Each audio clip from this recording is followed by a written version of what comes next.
ஆண்டவராகிய இயேசு கிறிஸ்துவின் நாமத்தில் உங்கள் அனைவருக்கும் அன்போடு வாழ்த்துகிறேன். செவ்வாய்க்கிழமை காலையில் சுகமாயிருப்பீர்களாக.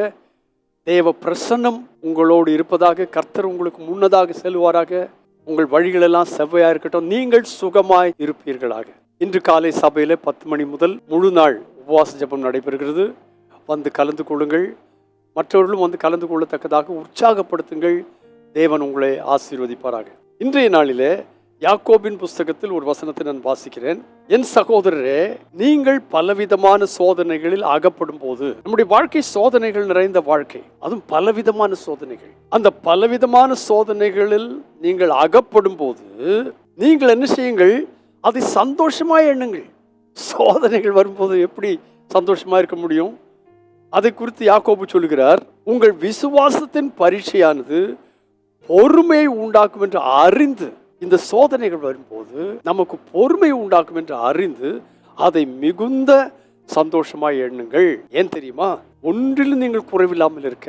விசுவாசத்தின் சோதனை உங்களை என்ன செய்யும்? ஒன்றிலும் குறைவுள்ளவர்களாய் இராமல் பூரணராயும் நிறைவுள்ளவர்களாயும் இருக்கும்படி பொறுமை உங்களுக்கு பூரண கிரியை செய்ய கடவுது. இப்படிலாம் சொல்லி 17ஆம் வசனத்தில் வரும்போது சொன்னார், நன்மையான எந்த ஈவும் பூரணமான எந்த வரமும்.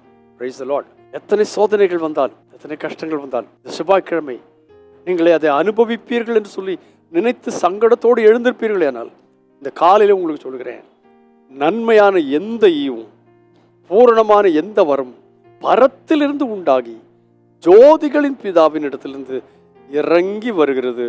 அவரிடத்தில் யாதொரு மாறுதலும் யாதொரு வேற்றுமையும் நிழலில்லை. அப்படி சொன்னா அவருக்குள்ள யாதொரு மாறுதலும் இல்லை. யாரையும் அவர் வேறுபடுத்தி பார்க்க மாட்டார். எல்லாம் அவருடைய பிள்ளைகள் என்று பார்ப்பார். இந்த காலை வேளையில இது நன்றாக ஞாபகத்தில் வைத்துக் கொள்ளுங்கள்.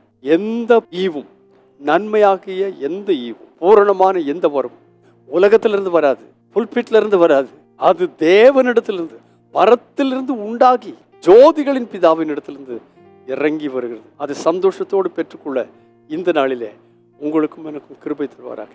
மறந்து விடாதீர்கள். 2ஆம் வசனத்தில் திரும்ப பல விதமான சோதனைகள் அகப்படும் போது உங்கள் விசுவாசத்தின் பரீட்சை பொறுமை உண்டாக்கும் என்று அறிந்து அதை மிகுந்த சந்தோஷமாய் எண்ணுங்கள். Price the Lord. பரிசுத்த பிதாவை இன்றைக்கு தந்த இந்த நல்வார்த்தைகளுக்காய் ஸ்தோத்திரம். நாங்கள் பலவிதமான சோதனைகளில் அகப்படும் பொழுது, டிஸ்ட்ராக்ஷன்ஸ் வரும்போது, டிஸ்டர்பன்சஸ் வரும்போது அதை நாங்கள் ஒரு கஷ்டமாய் எண்ணாதபடி அது எங்களுக்கு பொறுமையை தரும் என்று அறிந்து அதை சந்தோஷமாய் பெற்றுக்கொள்கிறது மாத்திரமல்ல, அதை ஒரு நல்ல ஈவாய் ஜோதிகளின் பிதாவின் இடத்திலிருந்து பரத்திலிருந்து இறங்கி வந்தவைகள் என்று பெற்றுக்கொண்டு எங்களுடைய ஓட்டத்தை ஓட உதவி. இன்றைக்கு நாங்கள் அநேகருக்கு சாட்சியாய் ஆசீர்வாதமாய் வெளிச்சமாய் காணப்பட கர்த்தர் எனக்கும் எங்களுக்கும் ஒத்தாசை பண்ணுவீராக. அப்படி செய்தபடியால் உமக்கு நன்றி. இயேசு கிறிஸ்துவின் நாமத்தில் பிதாவே, ஆமென். எந்த நல்ல ஈவும் பூரணமான எந்த வரம் ஜோதிகளின் பிதா பரத்திலிருந்து இறங்கி ஜோதிகளின் பிதாவின் இடத்திலிருந்து உங்களுக்கும் எனக்கும் நிறைவாய் வருகிறது. பெற்றுக்கொண்டு வாழ்வோம். God bless you abundantly again and again and again and again. Amen.